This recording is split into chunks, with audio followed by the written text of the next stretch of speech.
Di Kebun Kelengkeng Asosiasi Petani Mandiri Desa Lembu Purwo, Kecamatan Mirit, daerah Urut Sewu. Ini ada potensi berbagai jenis tanaman, utamanya yaitu tanaman hortikultura dan sayuran.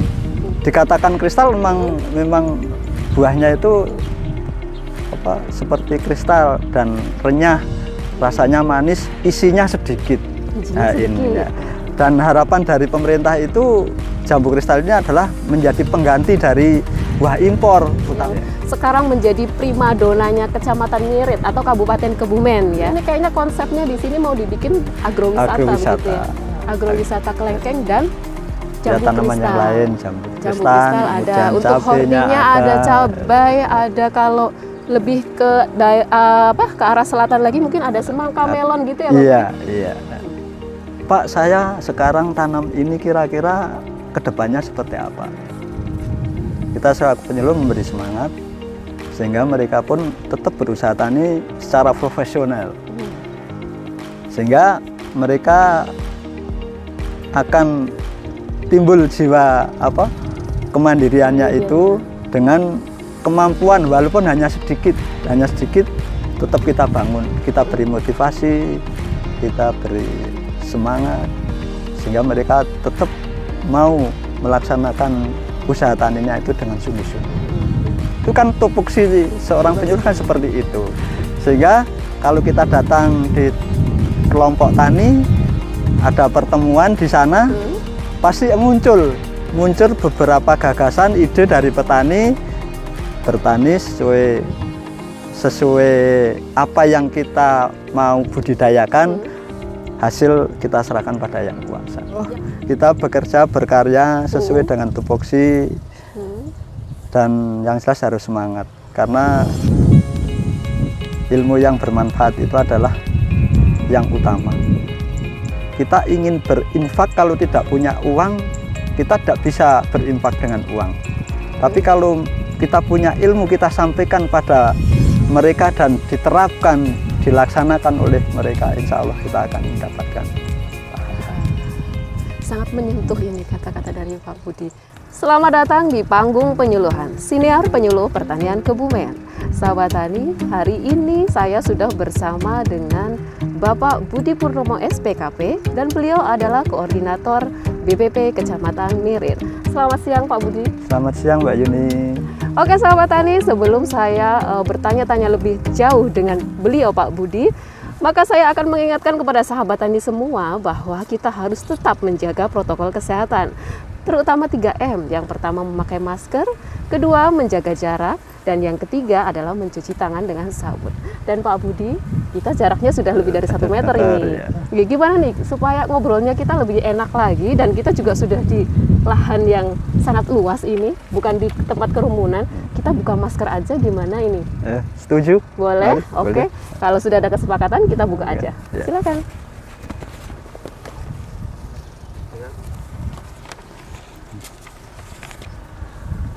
Oke sahabat Tani, langsung saja ini kita tanyakan, ada beberapa hal ini yang sebenarnya ingin saya tanyakan dari tadi ini. Tapi sebelumnya kita sapa dulu ini. Selamat siang Pak Budi. Selamat siang. Saya sapa dengan Pak Budi aja? Bisa. Boleh. Bisa. Atau Mas Budi nih? Karena terlihatnya lebih muda ini dari biasanya.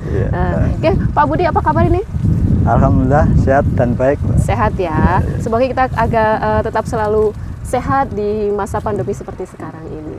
Ya, karena kita di masa seperti sekarang ini adalah kesehatan yang nomor 1. Betul Pak Budi? Iya. Oke Pak Budi, ini sekarang kita lagi ada di mana ini? Di Kebun Kelengkeng Asosiasi Petani Mandiri Desa Lembu Purwo, Kecamatan Mirit. Kebun Kelengkeng Asosiasi Petani Mandiri Desa Lembu Purwo, Kecamatan Mirit, Kabupaten Kebumen tentunya. Oke, ini luas sekali. Ini kalau saya lihat di sekitarnya juga ada jambu kristal. Selain kelengkeng di sini ada jambu kristal. Tapi saya sudah jarang melihat pepaya ini. Ya, karena mungkin sudah pergantian varietas, pergantian komoditas. Ya. Nah, ini untuk Pak Budi. Ini kita kan sedang di Kecamatan Mirit, ya. Untuk Kecamatan Mirit, ini potensinya apa saja, terutama di bidang pertanian? Ya, terima kasih Mbak Yuni. Untuk potensi yang ada di wilayah Mirit, untuk bagian utara itu kita ada tanaman padi yang luasnya 1940 hektar. Kemudian untuk jalur selatan yang bisa kita sebut yaitu daerah Urut Sewu. Ini ada potensi berbagai jenis tanaman, utamanya yaitu tanaman hortikultura dan sayuran. Untuk tanaman hortikultura yang paling banyak di sini adalah jambu kristal. Jambu kristal, kemudian yang kedua kelengkeng ini mulai berkembang. Untuk sayuran yaitu cabai.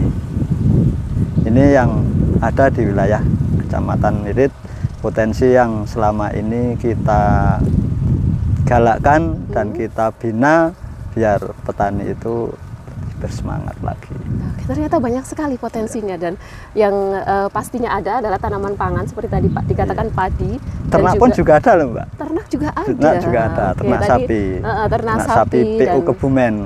Sapi PO Kebumen. PO Kebumen itu asal mulanya ya Desa Lembu Purwo ini. Asal mulanya awalnya dulu itu di Desa Lembu Purwo untuk ini. sapi PO Kebumen.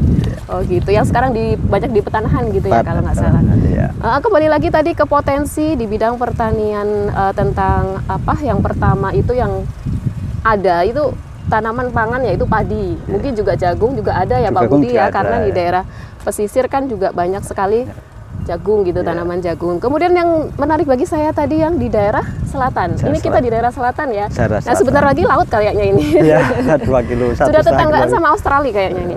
Oke, untuk daerah pesisir itu ada hortikulturanya cukup banyak tadi ya disebutkan sama Pak Budi, ada yang menjadi komoditas utama saat ini adalah jambu kristal, dan kemudian ada kelengkeng juga seperti yang sedang kita di sini ini adalah kebun kelengkeng. Tapi sayangnya ini belum bisa dikonsumsi. Padahal saya berharap loh Pak Akhir Budi. tahun dan awal tahun. Oke, akhir tahun dan awal tahun, Desember Januari nanti kita kembali lagi. Boleh ya Pak Budi ya? Boleh, Pak. Oke. Dan kita kembali ke jambu kristal. Ini jambu kristal kalau tidak salah itu belum lama ya, belum lama. Jadi tadinya kalau saya lihat itu di daerah pesisir memang tadinya apa namanya pepaya California. Dan sekarang bisa beralih ke jambu kristal. Itu ceritanya gimana nih Pak Budi? Iya, untuk jambu kristal masuk di wilayah Mirit itu kurang lebih 8 tahun yang lalu. Ternyata sudah 8 tahun yang lalu. Petani. Memang awal mulanya petani belum begitu senang dan komoditas tersebut. Tapi kita selaku pengurus selalu mengenalkan komoditas baru yang nantinya bisa dikonsumsi, dijual, yang akhirnya akan mendapatkan nilai tambah dan kesejahteraan petani itu terangkat. Kita memberikan penjelasan atau informasi tentang jambu kristal itu karena jambu kristal itu adalah buah lokal yang kualitas produksinya itu lebih bagus. Dikatakan kristal memang buahnya itu seperti kristal dan renyah, rasanya manis, isinya sedikit. Nah, ini ya. Dan harapan dari pemerintah itu jambu kristal ini adalah menjadi pengganti dari buah impor, seperti utamanya ya buah pirnya itu. Nah, ini kita galakkan, kita kenalkan, kita berikan pengertian pada petani untuk membudidayakan jambu kristal ini. Dan pada akhirnya setelah 8 tahun perjuangan kita sudah bisa menikmati hasilnya. Gitu, jambu kristal. Ini pun kita pada awal mula untuk memasarkan jambu itu memang sulit. Agak sulit pertamanya. Ya, agak sulit. Tapi alhamdulillah dengan adanya ada event-event tertentu, kita selalu menampilkan, selalu menawarkan, sehingga konsumen bisa tertarik dengan jambu kristal ini. Dan tentunya tidak pantang menyerah. Iya, itu utamanya seperti itu. Karena apa? Namanya dunia perdagangan, kita memang harus ulet, harus telaten, harus rajin untuk menawarkan.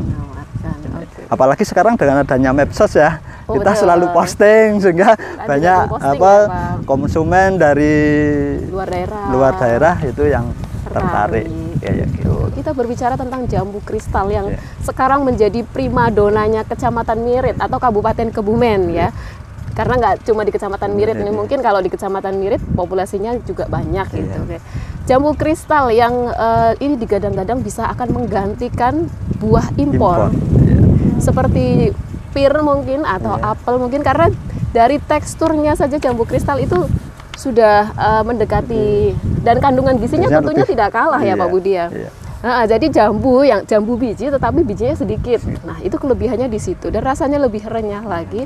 Tentunya untuk keawetannya juga lebih lama Lebih gitu. lama. Oke, jadi jambu kristal itu produksinya ini Pak Budi. Oh, sebelumnya saya mau nanya, luas lahan, luas wilayah untuk potensi di Mirit ini berapa ini? Untuk sampai saat ini kurang lebih 200 hektar, Mbak. 200 hektar untuk yang horti. Untuk yang horti khusus untuk jambu Khusus- kristalnya sendiri. Khusus untuk jambu kristalnya sendiri kristalnya ada 200 hektar. Iya. Banyak sekali. Iya. Dan kemudian untuk 1 hektarnya itu berapa pohon ini? 1 hektar 600 batang. 600 batang, berarti dengan jarak tanam yang Yang sedikit ya? agak longgar 4 meter. 4 kali 4? meter, iya. 4 kali 4, dan itu sudah yang ideal Yang ya? ideal, ya. 4 kali 4 meter jarak tanamnya, dalam 1 hektar ada 600 batang. Nah, untuk produksinya jambu kristal yang sudah sampai saat ini terbanyak deh, yang terbanyak itu sampai berapa ini per hektarnya? Kita hitung pertanamannya dulu aja, Mbak. Oh, pertanamannya dulu, oke boleh. Pertanamannya dulu. Jambu kristal itu mulai buah itu pada umur 8 bulan. Karena itu berasal dari tanaman cangkokan. Cangkok 8 bulan sudah bisa berbuah. Tapi nanti di buah yang paling banyak di antara umur 1,5 sampai 2 tahun. Paling bagus ya, Ya, produksinya paling tinggi. Paling tinggi. Itu per batang batangnya. sekali petik 1 batang itu bisa mencapai 3-4 kilo. Sekali petik 1 minggu sekali. Sekali petik 1 1 minggu minggu sekali, sekali. 3-4 kilo. Berapa butir itu Pak Budi? Kalau 1 kilonya? 1 kilo rata-rata 4-5 butir. 4-5 butir. Itu yang disenangi konsumen. disenangi Yang konsumen. konsumen 4 Ya, sampai berarti 5 yang butir. sudah melewati sortiran. Iya, iya itu yang terbaik. Ya, tentunya kan ada sortiran juga ya. Iya, semuanya, iya, ada sortirannya. gitu. Nah, ini untuk produksinya berarti lumayan tinggi nih, kalau 1 Iya. hektar tadi sudah bisa dihitung, Bisa dikalkulasi, dihitung, ya. sudah kebayang di sini berapa gitu, dan keuntungannya tentunya juga sudah Wah, kebayang luar ya Pak biasa, Budi. Luar biasa. Paling rendah harga 6.000 petani masih punya keuntungan. 6.000 di tingkat petani. Tingkat petani. Tapi kayaknya kalau sudah masuk supermarket itu udah Sampai 15.000. berapa itu 15.000 gitu. Ini Karena harga tertinggi bulan kemarin sampai 12.000 di tingkat petani. tingkat petani 12.000. 12.000. Luar Ya, biasa ya. sekali. Itu petani langsung sejahtera itu.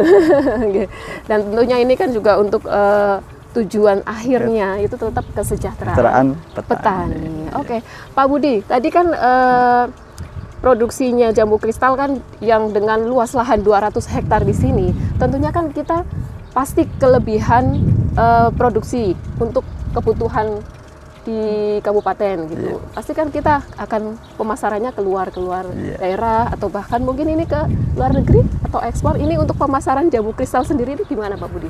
Untuk pemasaran tidak masalah. Lancar ya Pak Nggak, Budi? lancar, dan sampai saat ini sudah ada yang ngirim sampai ke Makassar, Kalimantan. Makassar, Kalimantan. Iya, itu udah pesanan banyak. Kayak gitu. Jakarta Sudah ya yang pasti. paling banyak pasti Jakarta, Pasti. Bandung Jakarta itu dan yang paling masuk ke banyak. mall-mall gitu ya, Pak Budi.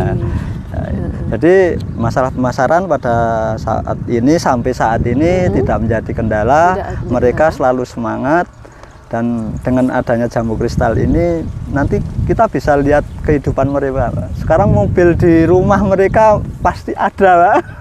Petani jambu kristal pasti di rumahnya ada Punya mobil parkir. mobilnya, ya, gitu. Nah, Rumahnya sudah bagus. itu yang ya, menjadi gitu. ukuran, itu sudah sukses. Sudah Mungkin kalau di kesuksesan desa ini mereka, kesuksesan ya. dari Dan kebanggaan petani itu. seorang penyuluh. Nah, itu dia yang paling penting, kebanggaan Kebanggaan seorang seorang penyuluh, penyuluh. Iya. seperti beliau Pak Budi yang sudah berapa tahun ini menjadi penyuluh? Kurang lebih 31 tahun, Mbak Yuni. Luar biasa sekali, 30 tahun. 31 tahun. 31 Saya aja tahun. yang masih beberapa tahun merasa jadi kayak belum apa-apanya ini, belum seujung kukunya Pak Budi. Iya. Oke, lanjut Pak Budi. Ini kan potensi tadi yang sudah dikatakan sama Pak Budi bahwa di Kecamatan Mirit memang banyak sekali ini di sekitar saya ini, kalau sahabat tani bisa melihat di sekitar saya ini sangat seneng kalau di sini saya jadi kayak piknik ini Pak Budi. Dan ini kayaknya konsepnya di sini mau dibikin agrowisata, begitu ya. Agrowisata kelengkeng dan jambu tanaman kristal. yang lain, jambu Jambu kristal, kristal ada, kemudian untuk hortinya ada cabai, ada kalau lebih ke ke arah selatan lagi mungkin ada semangka, melon gitu ya Pak? Iya, iya. Luar biasa sekali.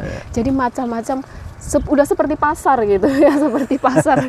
Ada apa aja ada, dari tomatnya, mungkin sayur-mayuran juga seperti kacang panjang, pare, terong, tomat. Udah deh jadi kayak supermarket ini. Supermarketnya luas sekali. Sumber gizi, baik nabati maupun hewani. Baik nabati maupun hewani. Tadi dikatakan hewani juga ada peternakan sapi, PO. Sapi, kemudian kambing, sebelah lagi tambak. Ada tambak udang juga ini. Aduh, kapan ini saya diajak ke sana Pak Budi? Ini kayaknya saya betah nih di sini sampai sore, boleh ya Pak Budi? Boleh, boleh. Numpang makan sekali. Oke, sahabat tani, kita lanjutkan tentang kemandirian petani di Kecamatan Mirit ini kan sepertinya terkenal dengan kemandirian petaninya. Itu gimana ceritanya ini Pak Budi? Nah, kita selaku penyuluh, salah satu tugas kita adalah laku. Kita selalu mengunjungi di kelompok tani maupun perorangan, dan kita mendengarkan apa yang beliau atau petani itu sampaikan. Pak, saya sekarang tanam ini, kira-kira kedepannya seperti apa? Kita selaku penyuluh memberi semangat sehingga mereka pun tetap berusaha tani secara profesional, sehingga mereka akan timbul jiwa kemandiriannya itu dengan kemampuan, walaupun hanya sedikit tetap kita bangun, kita beri motivasi, kita beri semangat sehingga mereka tetap mau melaksanakan usaha taninya itu dengan sungguh-sungguh. Ini kunci utamanya. Kunci utamanya di situ tadi ya. Tapi kita harus ingat ya, tugas seorang penyuluh salah satunya adalah laku. Ini yang sampai saat sekarang itu masih menjadi tolak ukur atau primadona seorang penyuluh untuk menyampaikan informasi, transfer teknologi, kemudian untuk memberikan pengertian lanjut tentang dunia pertanian. Jadi kemandirian petani itu yang tadi disebutkan itu dalam hal apa ini Pak Budi? Benih atau bibit, seperti jambu kristal tadi yang disampaikan Mbak Yuni tadi. Mereka tidak mau diberi bantuan untuk diberi bantuan benihnya, bibitnya. Karena apa? Regulasi bantuan itu kan sekarang mengajukan baru tahun depan kita menerima bantuan. Kalau kita mau tanam sendiri kan sudah panen. Berarti sudah dipikirkan. Walaupun hanya beli 2-3 batang, paling seharga 15.000 sampai 20.000, tapi dalam jangka waktu 1 tahun, 8 bulan sudah berbuah. Nanti kita petani tanam itu sendiri, tanaman bisa dicangkok, bisa diperbanyak, bisa ditanam kembali. Jadi kemandiriannya itu hanya semangat itu tadi, tapi dia punya planning, punya planning yang matang. Jadi ditanamkan juga jiwa kewirausahaannya juga. Ya, jiwa kewirausahaannya jiwa bisnisnya muncul, gitu, agar muncul. Jadi peran penyuluh pertanian itu tidak hanya dalam hal untuk mengajak kita untuk dapat bantuan, tapi ternyata enggak. Ternyata kita menanamkan jiwa kemandirian itu sudah termasuk kebanggaan sebagai penyuluh pertanian gitu. Dan ternyata di Kecamatan Mirit ini berhasil loh seorang penyuluh pertaniannya. Nih Pak Budi sangat luar biasa sekali kalau menurut saya, karena kadang tolak ukur keberhasilan seorang penyuluh yaitu kesejahteraan petani, perubahan perilakunya petani yang akhirnya menuju kesejahteraan petani dan keluarganya. Oke Pak Budi, kalau tadi dikatakan bahwa kemandirian petani di Kecamatan Mirit itu sudah tertanam gitu ya. Iya.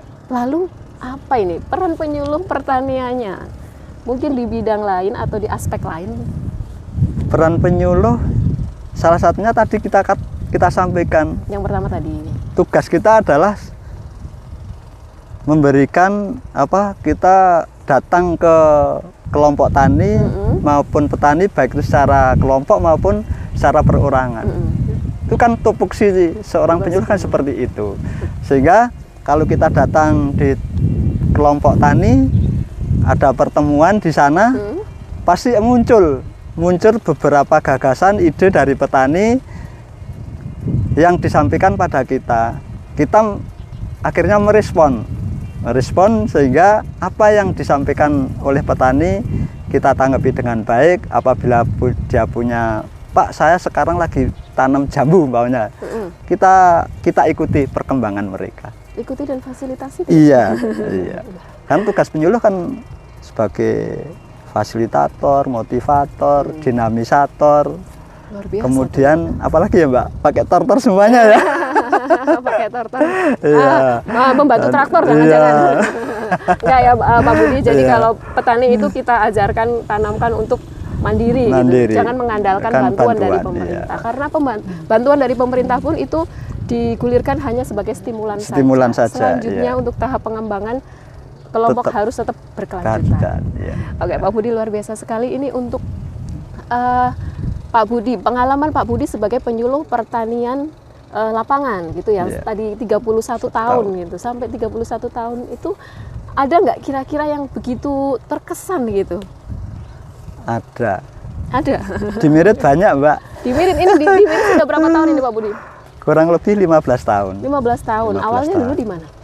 Pertama kali saya di Prembun, kemudian di Rawokelin 6 tahun, di saya tugas belajar 3 tahun, kemudian di Kebumen 6 tahun, kemudian kembali ke sekarang Mirit sampai lagi. sekarang 2005 atau 2006 saya masuk di wilayah Mirit. Lumayan sudah melanglang buana Iya.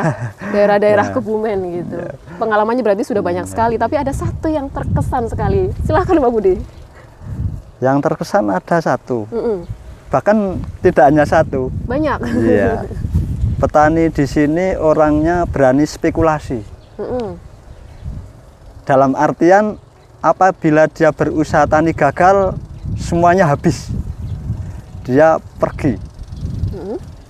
Merantau ke Kalimantan. Nanti kalau punya uang lagi, kembali berusaha lagi. Ini kesan kemandirian yang luar biasa untuk Mirit.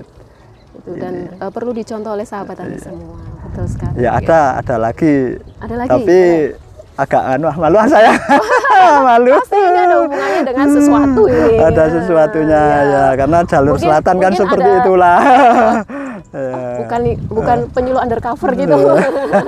Bukan ya Pak Budi. Ini apa? Bisa diceritakan nggak ini? Nggak apa-apa sih sebenarnya. Ya ada. Yang jelas kita selaku petani, saya belajar dari petani di Mirit itu sendiri. Apabila kita berusaha, itu jangan mengharapkan yang lain. Dalam arti saya tanam ini besok untuk beli ini. Itu pengalaman yang berharga bagi saya. Dan mudah-mudahan berharga bagi teman-teman petani dimanapun berada. Selaku petani kita tetap harus bertani sesuai apa yang kita mau budidayakan, hasil kita serahkan pada yang kuasa. Yang penting sudah berusaha. Yang penting sudah berusaha. Berusaha dan ini pelajaran lain ini Mbak. Saya sudah belajar seperti ini dari orang-orang Mirit ini. Kayak gitu. Iya, pengalaman ini kita sampaikan pada teman-teman petani di kelompok yang lain pas ada pertemuan, ada kegiatan event-event pertemuan di petani-petani lain. Ini kunci loh Mbak. Kunci utama. Jadi, dan ini menjadi kesan bagi saya. Terkesan, dan mungkin nanti setelah purna Pak Budi akan menerapkan itu mungkin ya, akan menjadi pengusaha mungkin di bidang pertanian gitu, peternakan. Karena sudah bermodalkan tadi dari pengalaman-pengalaman yang selama 31 tahun, dan mungkin nanti kan lebih kan pensiunnya masih lama ya Pak Budi ya? Masih lama. Kan masih muda. Kelihatannya masih muda. Kelihatannya masih muda, padahal masih muda. Selalu bersyukur Mbak. kuncinya itu kuncinya apa ini? Seperti tadi saya masuk ke BPP Kecamatan Mirit, katanya yang pertama pelayanannya harus apa? Harus tersenyum. Harus tersenyum, itu kuncinya ya. Kita melayani petani dengan setulus hati. Terarah semangat untuk pelayanan umum. Terarah semangat untuk pelayanan umum dan jangan lupa tersenyum. Tersenyum. Okay. Tapi jangan senyum-senyum sendiri terus loh Pak Budi. Nanti beda. Oke, bercanda Pak Budi. Ini saya tanya yang terakhir aja deh Pak Budi, karena ini kan cuacanya juga sudah agak lumayan terik. Oke, jadi Pak Budi, ini harapan dari Pak Budi untuk pertanian kita di Indonesia pada umumnya dan di Kabupaten Kebumen pada khususnya, ini harapannya apa ini? Kami berharap yang pertama untuk petani, kita selaku petani kalau berusaha tani harus profesional. Itu yang utama. Hasil kita serahkan pada yang kuasa. Yang penting prosesnya. Yang penting prosesnya sesuai dengan SOP yang dianjurkan. Dan mungkin bagi penyuluh juga ya Mbak. Bagi penyuluh kita bekerja berkarya sesuai dengan tupoksi. Dan yang jelas harus semangat. Karena ilmu yang bermanfaat itu adalah yang utama. Kita ingin berinfak, kalau tidak punya uang, kita tidak bisa berinfak dengan uang. Tapi kalau kita punya ilmu, kita sampaikan pada mereka dan diterapkan, dilaksanakan oleh mereka, insya Allah kita akan mendapatkan pahala. Sangat menyentuh ini kata-kata dari Pak Budi. Oke, sahabat tani, bisa dicatat tadi pesan dari Pak Budi dan harapannya untuk pertanian kita, bahwa kita menjadi petani itu yang harus profesional. Ya. Oke, sahabat tani, menyentuh sekali ini kata-kata dari Pak Budi, pesan beliau, pesan dan harapan beliau, dan perlu sahabat tani juga contohkan. Dan tadi sepertinya kalau saya nggak salah tangkap bahwa kita menjadi petani itu harus profesional, menjadi penyuluh juga harus profesional. Seperti beliau Pak Budi yang sudah 31 tahun menjadi seorang penyuluh, dan pada akhirnya kemarin ini dinobatkan sebagai penyuluh teladan Kabupaten Kebumen. Betul Pak Budi? Betul Mbak Yuni. Ternyata kabupaten kita, pemerintah daerah kita tidak salah memilih seorang penyuluh teladan, karena beliau Pak Budi sangat pantas untuk menerima penghargaan itu. Nah, ini awalnya ceritanya, saya tanya ceritanya enggak apa-apa deh ya. Ceritanya itu bisa sampai ke mendapatkan penghargaan sebagai penyuluh teladan, itu gimana nih Pak Budi? Pak Budi sendiri juga kurang tahu. Apalagi saya. Ya, hanya pada saat itu ada pemilihan, penilaian penyuluh teladan, kita diikutkan. Mungkin ada tim penilai tersendiri menilai. Salah satunya adalah berkas-berkasnya luar biasa Mbak Yuni. Berkas-berkasnya luar biasa. Itu kalau tidak salah 3-4 tahun yang lalu itu dilampirkan. Kemudian secara teknologi, karena sekarang teknologinya adalah menggunakan IT, mengirimkan proses penyuluhan atau penyuluhan dengan mengirimkan video-video kayak gitu. Oke, jadi seorang penyuluh juga tapi harus sebenarnya high-tech, ya? ini juga beban Mbak Yuni. Beban karena seorang penyuluh ya. teladan. Jangan dijadikan beban dong Pak Budi. Kan Pak Budi sebagai penyuluh teladan sama aja sebagai penyuluh biasanya, karena biasanya Pak Budi sudah teladan. Memang harus, dalam artian beban itu kita harus bisa memberikan contoh yang terbaik, memberikan inspirasi. Kita harus bisa berbuat untuk berbuat inovasi baru. Ini yang menjadi beban kita seorang penyuluh teladan loh. Tetapi kami berharap dengan inspirasi kami, Pak Budi sebagai penyuluh teladan akan menjadi inspirasi dari teman-teman penyuluh, karena tugas seorang penyuluh itu adalah tugas mulia. Betul sekali. Karena apa? Ingin mensejahterakan petani. Betul Betul sekali. Oke teman-teman semuanya dan sahabat tani, mudah-mudahan ini dapat menginspirasi dengan predikatnya Pak Budi sebagai penyuluh teladan kabupaten, dan mudah-mudahan ini akan bisa dipertahankan oleh Pak Budi ya. Ya, insya Allah. Dan saya juga tidak lupa mengucapkan selamat ya Pak Budi, dari tadi Terima belum mengucapkan kasih. selamat. Selamatnya kasih, Mbak mudah-mudahan Yuni, tetap ya. amanah dengan predikatnya yang sekarang. Amin, insya Allah. Dan untuk terakhir kalinya saya mengucapkan terima kasih sekali sudah diizinkan untuk jalan-jalan ke daerah atau wilayah Mirit ini yang menurut saya luar biasa potensi dalam bidang pertaniannya. Lain kali saya mau kesini lagi sama teman-teman tim. Boleh ya Pak Budi? Insya Allah boleh Mbak Yuni, asal dikabarin dulu. Oke, berarti mau disiapin dulu nih kayaknya. Iya. Terima kasih saya ucapkan sekali lagi, dan sahabat tani, petani Indonesia berjaya, sejahtera dan bahagia. Penyuluh pertanian Kebumen, aktif, kreatif, inovatif. Saya Yuni Mercy, terima kasih dan sampai jumpa. Terima kasih Pak Budi. Terima kasih sama-sama Mbak Yuni. Nanti maskernya bisa dipakai lagi. Iya. Silakan.